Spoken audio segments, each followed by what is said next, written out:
And our announcements for today, you have lots of things in your bulletin. You have a thing for Easter lilies. You have a thing reminding you that we are going to have right here at this church the Good Friday service for all the Unity churches. So mark your calendar and plan to be with us.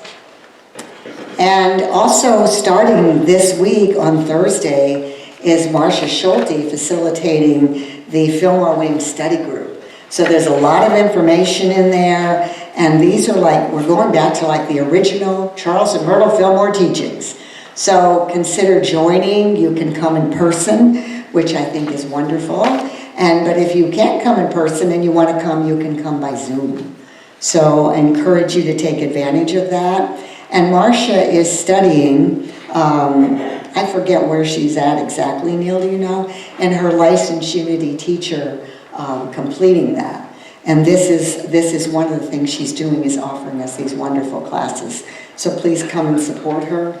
Also, next Sunday, we have Vernetta offering that Unity 101, and they are studying the book, The Simple Truth, by Richard and Mary Alice Jaffola. And again, they were the directors of Silent Unity when I was in ministerial school. I thought I was so fortunate. How many of you are familiar with The Quest? That, The Journey, I forget the exact subtitle, but that was wonderful. Before I went to ministerial school, the minister gave his lesson on Sunday on that, and I taught the class through the week. It was a really meaningful year we had. Okay, so they're great. All right, and then the Walking the Talk is always the third Sunday. Movie night is back. Movie night is back this month, so you'll want to consider that. And I also want to remind you, about these Advent booklets. If you do not have one, I would encourage you. The lessons are so powerful, and the ones on Sunday are just amazing. So we have them back there. And Marcia? Birthday Sunday next week. Next week is birthday Sunday. So, and Marcia's bringing a cake. So plan on coming as we celebrate that. I want to remind you about the Oasis Food Pantry. Please pick up a couple of extra items when you're at the store. I went to Walmart this morning and I got my little bag of my things for the food pantry. So just pick up a couple. Everything matters. Every item matters for these people in need. And now Jackie has an announcement.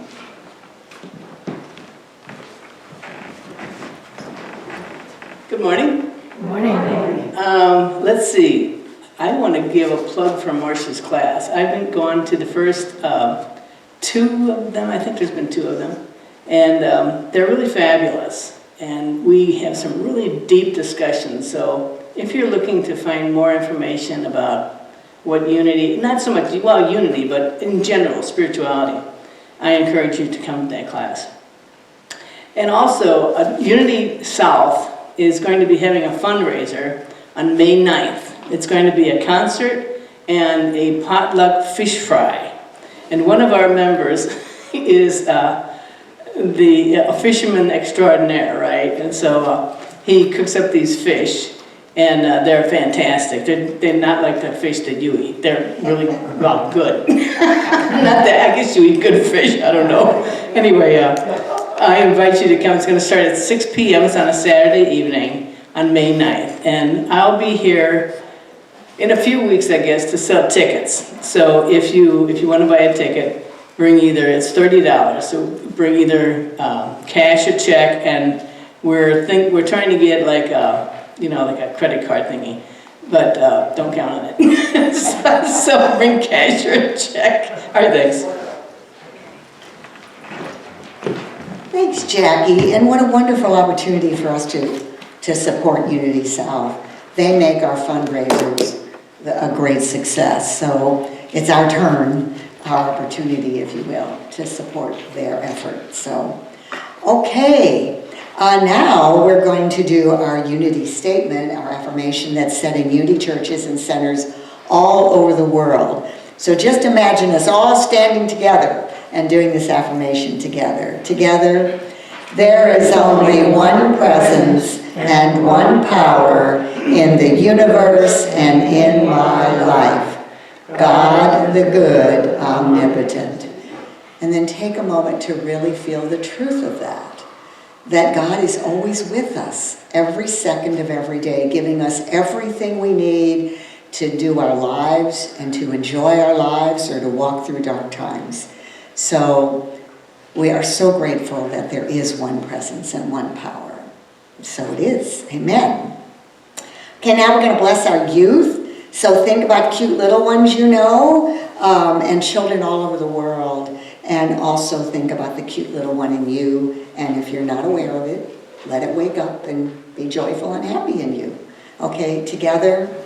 Children of God, we love you, we bless you, we appreciate you, and we behold the Christ in you. And before our music, we have Jackie Compton, licensed Unity teacher, and you just do so much for us. Those wonderful slides, that whole PowerPoint, she's working behind the scenes, even if she's down at Unity South, more than she's here. You are a part of us, and we're so grateful to have you. Okay.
when I was editing that song, I just could not find a good, a good way to like end it without chopping something off. Sorry. The Lord's Prayer is probably the most repeated prayer in the last 2,000 years. We memorize it as kids, and we can rattle it off without even thinking about it. So today, I would like us to look at the Lord's Prayer from a different perspective, so that we can think about it. Jesus Christ has always intrigued me. He taught the disciples the Lord's Prayer as an example of how to pray, how to communicate with God.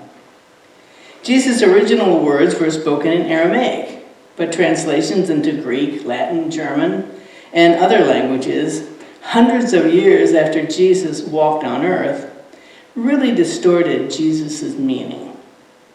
Some of these distortions occurred intentionally because of political and religious leader manipulation, and some unintentionally from well-meaning priests trying to improve Jesus' words, or exhausted scribes miscopying the text.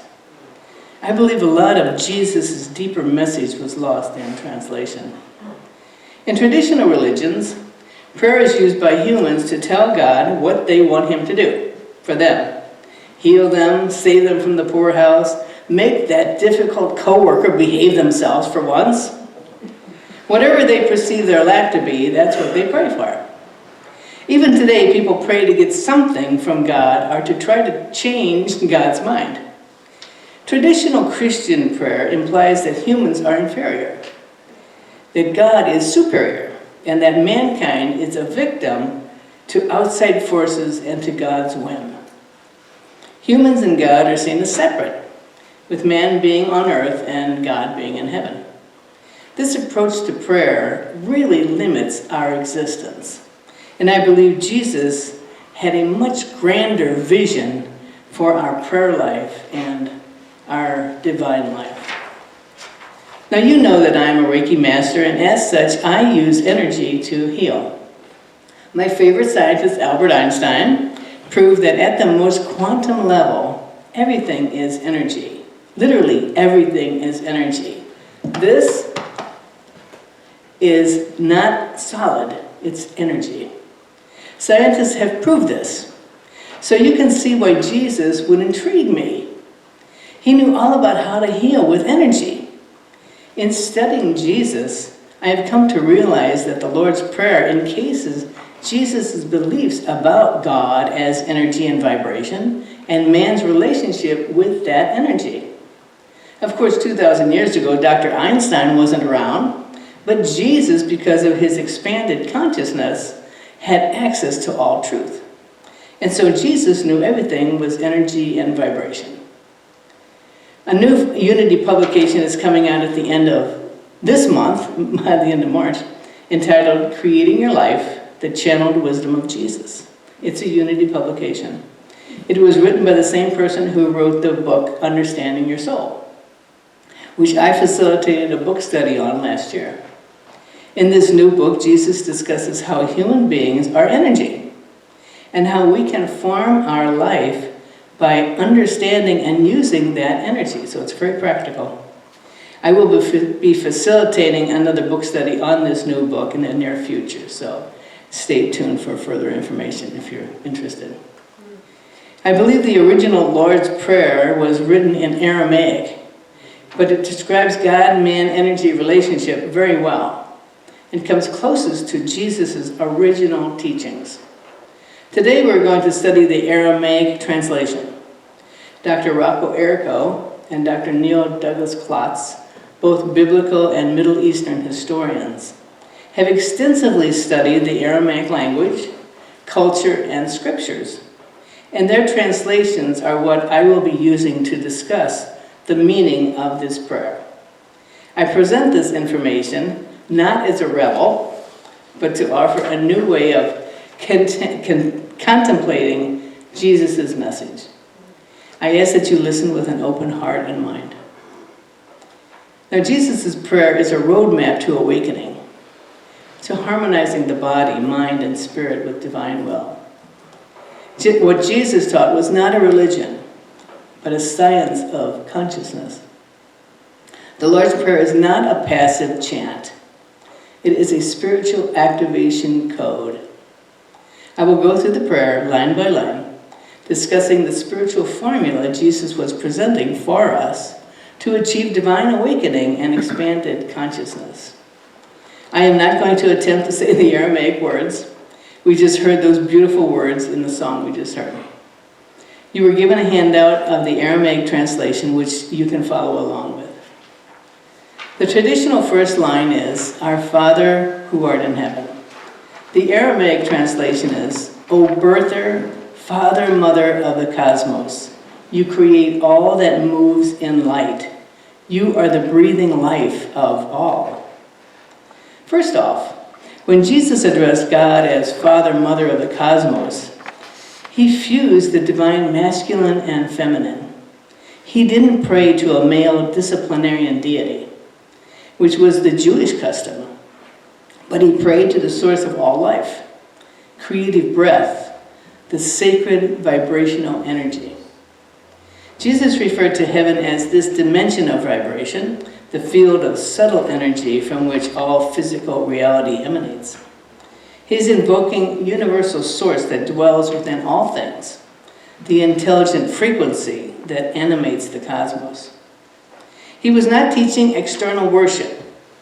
He was encouraging inner alignment. Life is not about supplication. It is about resonance. Already the prayer takes on an entirely new meaning. So for Jesus, God is the source of all that is.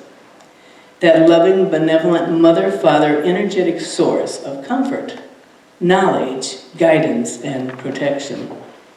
To Jesus, God is the creator of everything and is everywhere. Now, Jesus stated God created everything in light. I love the fact that the daily word was about illumination and light. It fits perfectly with what I'm about to say. Many, many religions refer to God as light. God is sacred light, and we are sacred light beings. Did you know that the cells of our body have light in them? Scientists have found that there is a measurable ultra-faint light activity happening inside living cells. These are invisible to the eye, but measurable with sensitive instruments. This light comes from normal metabolism. All the energetic at that quantum level, electrons move, photons are released, and light is emitted. These cells of tiny packets of light are called biophotons. We say God is light. Since God is present in our bodies as this light energy, our physiological processes are activated by these tiny sparks of healing light.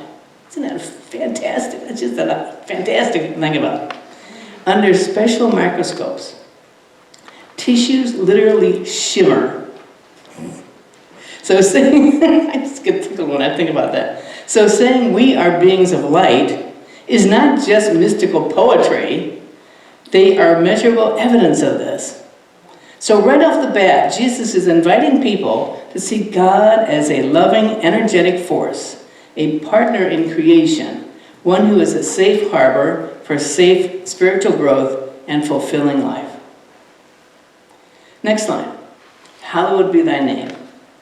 In Aramaic, it means, let your name be made holy within us. May the vibration of your being be made sacred within us. It is an invitation to embody the divine name or nature and to become it. This line was also translated as, clear the space inside our busy forgetfulness so your nature comes to live. When we forget that we are divine beings and we get angry and worried and stressed out over material things, energy blockages develop in our body and mind. We get tired. We get sick, we get crabby, we become inert, we feel stuck. Energy workers like me use the universal life force to return a person to their natural state of wholeness. That infusion of God energy breaks up stagnant, stuck energy in the mind and the body, so that the universal energy flow can move freely through the person again. Jesus is teaching us that there is no separation between God and anything. We were born in oneness with God, in God's image, the image of light. The first two unity principles are, 1, that God is omnipresent, omniscient, and omnipotent good, and 2, that human beings are inherently good because we were made in God's image. The first two lines of this Aramaic version confirm that God is goodness, is all there is, and mankind is God's image. This vision of God as light and a loving friend, parent, thwarts the traditional view of God being a capricious, angry deity. Next line. Thy kingdom come, thy will be done, on earth as it is in heaven. The Aramaic translation is, let your kingdom arise within us. Let your counsel rule our lives. Let your desire and ours be one. As we find your love in ours, let heaven and nature form a new creation. Jesus was not saying that God's kingdom is something separate from us, descending from the clouds, but it was something awakened within us, within our heart, through conscious alignment. It is the harmony of the soul with the universal flow, the divine realm where divine will and personal will merge now. Jesus' words are calling for a partnership in service. They are calling for God and man's desires to be one. For man to offer himself up to God, just like this first song was, as a vessel for God's unlimited abundance and good. It is not about submission, subservience, or hierarchy. It's about alignment, partnership, and co-creation.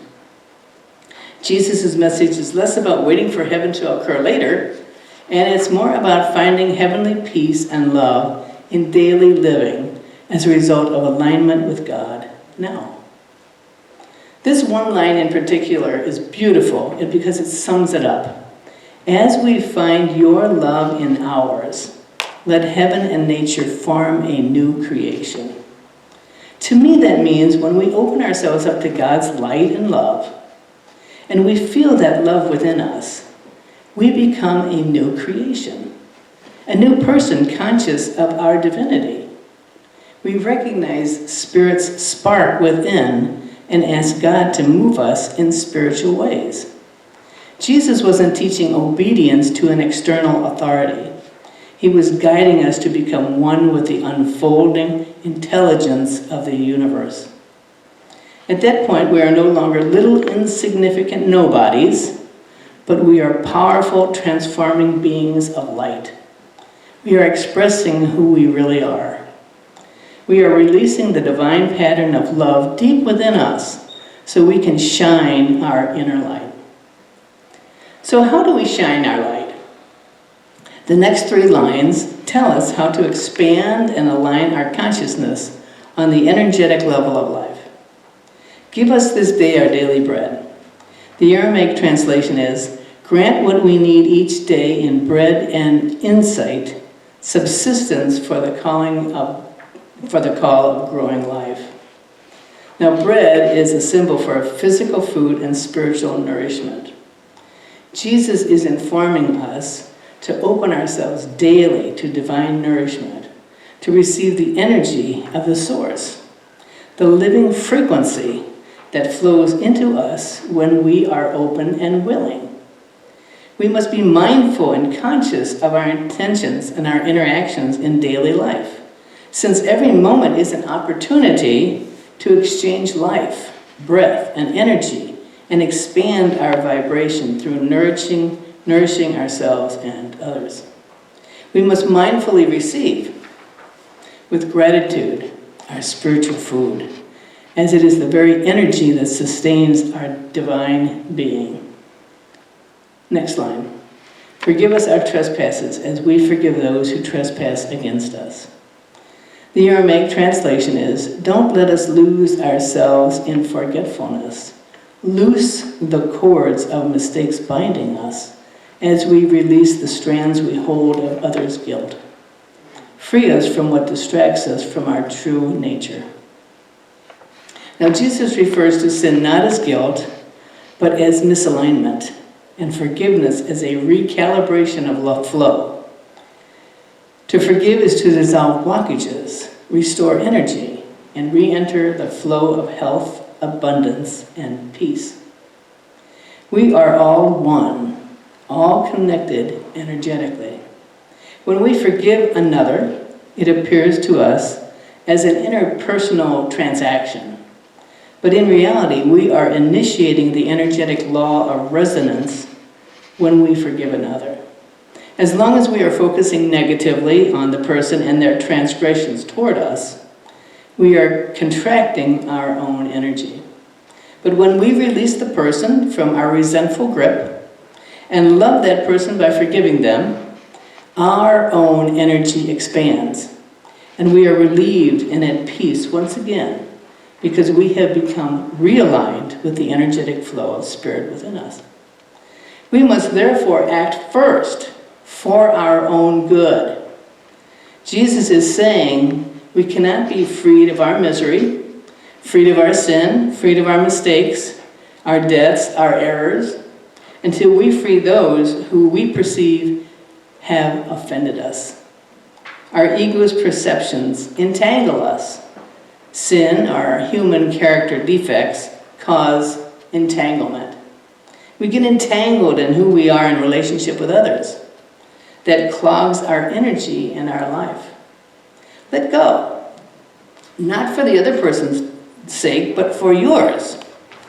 We are the ones who are freed when we forgive someone who we perceive as having harmed us. Now, energetically, forgiveness untangles all the knots. Forgiveness dissolves the moral judgment and expectations we place on ourselves and on others. And when we forgive, all those knots that we created in our physical and energetic bodies dissolve. We can relax, we can breathe, we can be our own person again. And then our energy expands and healing occurs as we allow the divine river of love to flow through us. Forgiveness is energy healing at work, and energy work is forgiveness that heals. Be kind to yourself. Release and let go of all the burdens you have been clinging to. Come back to the fold of God's love, just as the prodigal son did. We are all works in progress, trying to find our way to our inner heaven. But we can't get there on our own, because our ego is the guardian of our mind. We must ask God to loosen the cords of hate and fear within us.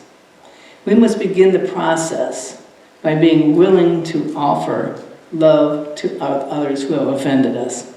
When we show love toward them, love will come to us through God as principle. God is not a man doling out favors. God is law. God is principle. We are blessed when we forgive another.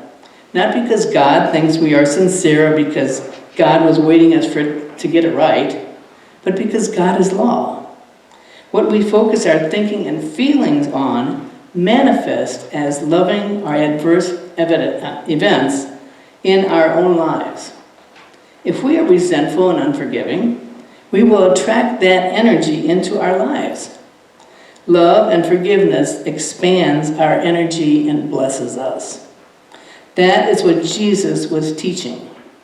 What goes around comes around. What we release releases us. Lead us not into temptation, but deliver us from evil. It's the next line. This is the most misunderstood and the most misinterpreted line in the prayer. The Aramaic translation is, let us not be lost in superficial things. Do not let us enter into forgetfulness of our divine origin and of our sacred purpose. The phrase does not imply that God is testing us, but instead it refers to the trials of life, the inner struggles, the illusions that pull us away from our spiritual center. Do not let us enter into forgetfulness. Forgetfulness of what? Of who we are, of our divine origin, of our sacred purpose. Jesus' message is for us to remain awake. Stay in the present. Don't fall asleep in the dream of illusion and separation. The word evil is better understood as chaotic energy, discord, or inner distortion. Evil is the fragmentation within ourselves that occurs when we are out of resonance with divine flow. Even though we are doing our best to love others and be aware of our oneness with God, our human ego thinking likes to create false beliefs. Those beliefs are the superficial things that block us from God's love. So the line becomes, do not let us be lost in illusion. It calls out for God to protect us against our own forgetfulness and bring our awareness of who we are as divine beings back into wholeness and alignment. On a daily basis, I do this. My mind goes astray several times a day. I get hung up in the news or the traffic or the husband, and I act pretty little. And petty. Oh, my goodness. I forget who I am. And when I become aware of my suffering, I say to God, doggone it, I did it again. Help me get back to peace. No, I have to participate in the process. God's not going to do it all for me. God leads me out of temptation. I put myself in by giving me something to do. I may be told to meditate, or pray for someone, or call someone, or love another, or forgive another, or do some kind of service. And when I do what I was told to do, I am blessed with peace and alignment once again. God is not testing us. This is part of developing our spiritual muscles, so we can stay conscious and expand our energy and consciousness through love and cooperation with Spirit. The last line, for thine is the kingdom and the power and the glory forever. Now this line was not part of Jesus' original wording in Matthew and Luke. This closing was added later by the early church as a worshipful ending. However, this last line is not a statement of man's inferiority, looking for God's grace. We already have God's grace. It was given us when we were created. All of life is grace, energetically. Our spiritual path is to help us realize that we are endowed with all of God's attributes already. We are grace. We are love. We are peace. We are joy. We become aware of having all those beautiful attributes within ourselves when we pray this Aramaic prayer. The word amen in Aramaic means sealed in trust, faith, and truth. It basically says, I faithfully commit to these statements. These words are said with a wholehearted commitment to God and to our glory in being children and partners with God. Now, in summary, when seen through the lens of this original language and mystical intent, the Lord's Prayer becomes an encoded formula, a spiritual message meant to realign the human vessel with the cosmic order, a sacred frequency capable of shifting consciousness. It becomes a living blueprint for transformation. Each line vibrates with ancient wisdom, crafted not for obedience, but for awakening. It is not directed to God out there, but to the divine essence within us. Jesus wasn't teaching dependence. He was teaching empowerment. He was showing each of us how to enter the kingdom within, to align with the sacred rhythm of the universe, and to live as a conscious participant in divine creation. The Lord's Prayer, properly understood, is not about salvation after death. It's about embodied divinity during our life. Jesus was giving us access to the source, to the eternal now, to our inner heaven. The Aramaic translation of the Lord's Prayer reads like a unity prayer, doesn't it? It creates a mystical, poetic, vibrational, participatory, healing, energetic frame, and it aligns our consciousness with the divine flow. So let's go into meditation and let all these ideas gently seep into our consciousness. Get comfortable. Take a few breaths. Become present. I will speak this meditation in the first person.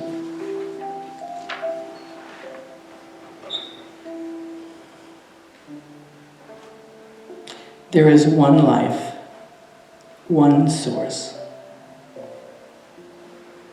The loving presence that breathes through all things. This presence lives in me now.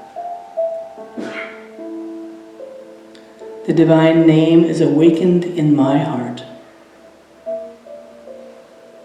Holiness rises within me as my true nature. The kingdom of harmony is here. Heaven is not far away. It unfolds in this moment, in this life, through me. God's will and my will are one. I choose what love chooses. I walk in alignment with wisdom, peace, and purpose. Each day I am richly supplied. Bread for my body, insight for my mind, strength for my spirit flows freely and abundantly. I release all judgments and all regrets. I forgive easily and completely. Every knot of guilt is untied. Every burden is lifted. I am free, and I set others free. I remain awake and centered in truth. Nothing pulls me away from my divine nature. I am guided, guarded, and directed in every step. I realize my power as God's child, and I command it lovingly. For the power, the presence, and the glory are the living light within me and around me, now and forever. Amen.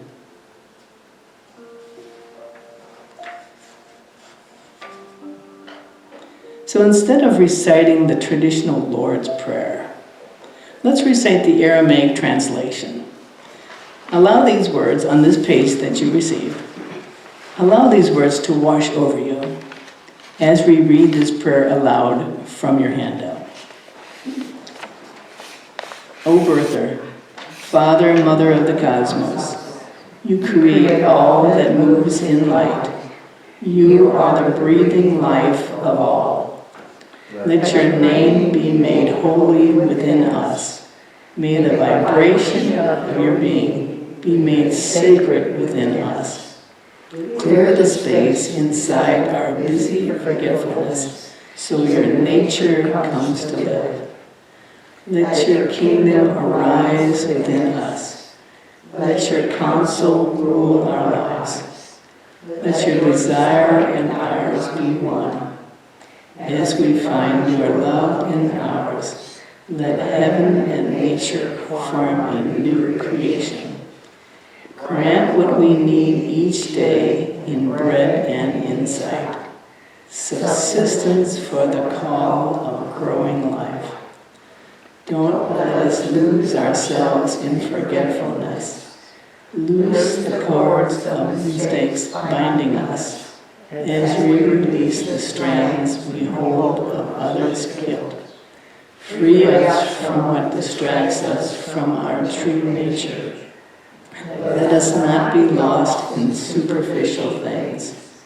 Do not let us enter into forgetfulness of our divine origin and of our sacred purpose, sealed in trust, faith, and truth.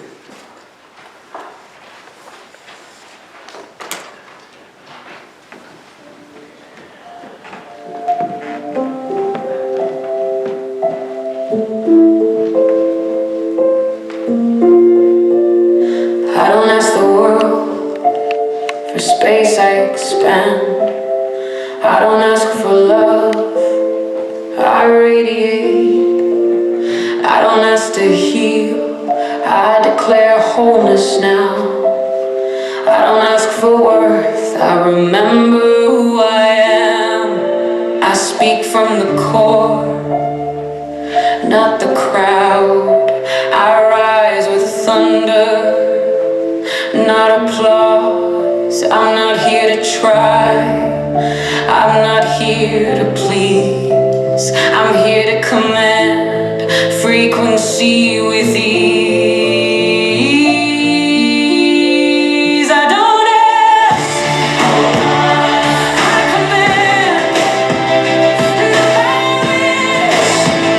Not by demand. I don't knock, I expect. I don't wait, I land. I don't ask, I command. Not by demand.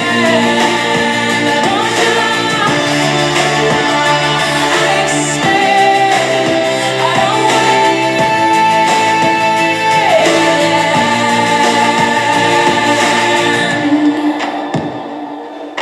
The tongue in my mouth is a sacred blade. Every syllable slices illusion away. The time of begging is done. That was the old play. Now I build new words in a single phrase. No middleman between me and source. No gatekeepers for a soul this force. My breath is aligned, my voice is true. My words reshape what I walk through. I do not hope, I do not try, I do not bow, I do not lie, I do not wait, I do not ask, I command, and everything moves fast. I don't ask, I command, not by wish, by demand. I don't knock, I expand. I don't wait, I land. I don't ask, I command, not by wish, by demand. I don't knock, I expand. I don't wait, I land. I don't need permission to exist. I don't ask fate for a better script. I speak and the grid shifts. I speak and limits lift. I don't ask, I command. Because I am, because I can.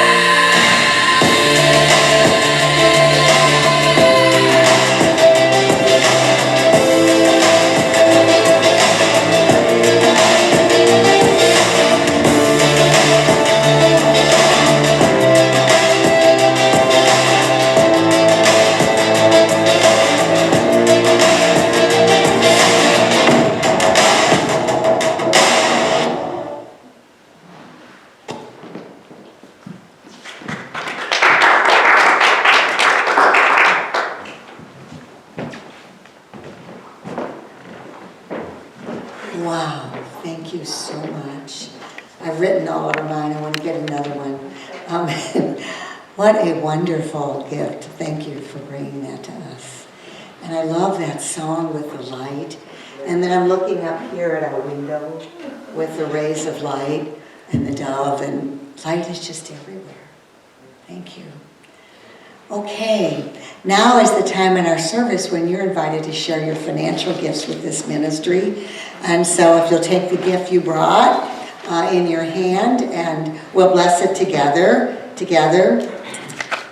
Divine love through me blesses and multiplies all that I have, all that I give, and all that I receive. Okay, and while they're collecting the offering, I'll remind you again. Now I have to find my announcement sheet. I'll remind you again about Marcia's class on Thursday night and about the class next week. And we just have a lot of ways to expand our consciousness here at this church. So I invite you to open yourself up to receive all the gifts that we're offering and to know what a gift you are to us. Because without you, we wouldn't be here. So now I would invite you to join in our giving thanks again for what we have received. Together, in a consciousness of divine love, we receive as we give abundantly.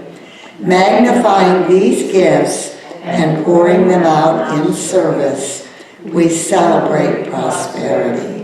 And so it is. Amen. And if you'll gather around the outside,